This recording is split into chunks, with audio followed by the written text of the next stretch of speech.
maybe we could start our discussion of sexual differences in mating strategy with that. So first of all, what's the evidence that suggests that women are in fact choosier when it comes to sexual partners than men, and how much choosier are they? Okay, great question. Well, so maybe first we could just define for listeners what sexual selection theory is. Because most people, when they think about evolution, they think of survival of the fittest and that sort of nature redding tooth and claw. Yes, and a kind of a randomness too, which, you know, that's kind of implicit in the natural selection theory, whereas sexual selection is anything but random. Yeah, absolutely. So sexual selection, so if natural selection, this is oversimplified, but is the evolution of adaptations due to their survival advantage, or the survival advantage that accrued to the possessors. So things like fear of snakes, fear of heights, spiders, darkness, strangers, and so forth, food preferences, things that led to better survival. Sexual selection deals with the evolution of qualities that lead to mating success. And Darwin identified two causal processes by which mating success could occur. One is same-sex competition or intrasexual competition. And the logic there is that whatever, he thought about it in terms of contest competition, where there was a physical battle, like two stags locking horns in combat, with the victor gaining sexual access to the female, loser ambling off with a broken antler, dejected with low self-esteem and probably needing some psychotherapy. But the logic was whatever qualities led to success in these same-sex battles, whether it be athleticism, strength, agility, cunning, or whatever, those qualities got passed on in greater numbers due to the sexual access that the victors accrued. Qualities associated with losing basically bit the evolutionary dust. The second component, so that's intrasexual competition, which actually the logic is more general than Darwin envisioned. So like in our species, as we were alluding to, we often compete for position and status hierarchies. And so we can engage in intrasexual competition without engaging in this physical battle or contest competition, although I think that the contest competition was also part of human evolutionary history with males. The other component process is basically what Darwin called female choice. And the logic there is that whatever qualities, if there's some consensus about the qualities that are desired, that men possessing the desired qualities have a mating advantage. They get preferentially chosen. Those lacking the desired qualities basically become incels or involuntarily celibate. They get shunned, banished, or ignored. Now, the twist on that, and so I think sexual selection is by far a more interesting process and definitely has occurred with respect to humans. But the twist there is that we have mutual mate choice, at least when it comes to long-term mating, especially when it comes to long-term mating. And that gets to the issue of Trevor's theory of parental investment, where he asked the question, well, which sex does the choosing, which sex does the competing? And his answer was the sex that invests more in offspring tends to be choosier. Sex that invests less tends to be more competitive for access to those desirable members of the opposite sex.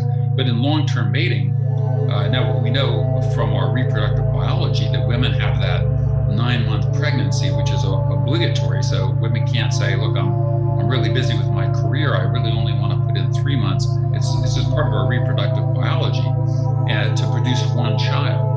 And men can produce that same child through one act of sex. And so women are, at least when it comes to sex, the choosier sex, the higher investing sex, in part because the costs of making a bad mating decision are much more severe for women than for men. Man and woman hook up, have sex for one night, and in the morning they both realize, oh, this is a mistake, I shouldn't have done that. Well, if the woman gets pregnant, then she might be pregnant with a guy who is not going to invest in her offspring. A guy perhaps is someone that has poor genetic material, it does not have a robust immune system, etc. So anyway, so that's a long-winded answer to your question about sexual selection.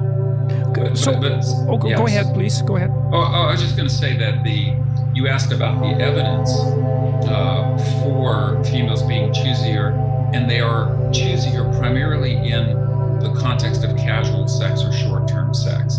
So that's where you find the big sex differences. And so one of the classic, and there's a ton of evidence for this. This is a sex difference that I capture in the book under the category of desire for sexual variety.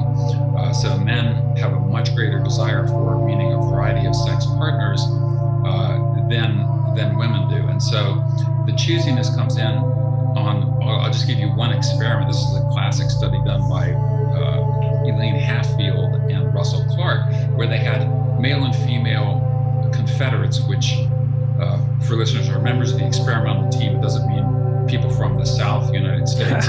But they had male and female Confederates simply walk up to members of the opposite sex on a college campus and say, "Hi, I've been noticing you around campus lately. I find you very attractive. Would you," and they asked them one of three questions, "Would you go on a date with me tonight? Would you come back to my apartment with me? Would you have sex with me?" And it was a between groups design, so they simply recorded the percentage of individuals who agreed to these three different requests. And of the women, about half, about a little over 50% agreed to go out on a date with the guy. 6% agreed to go back to his apartment. 0% agreed to have sex with him.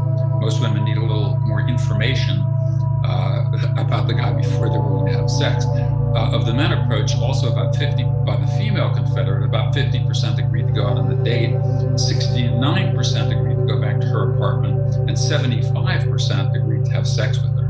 And so if you talk about choosiness, are you willing to have sex with a total stranger who you've met for 30 seconds?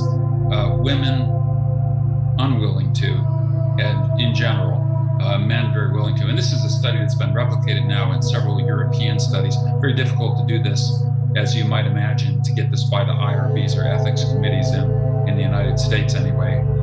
I assume it's similar in Canada. Or worse.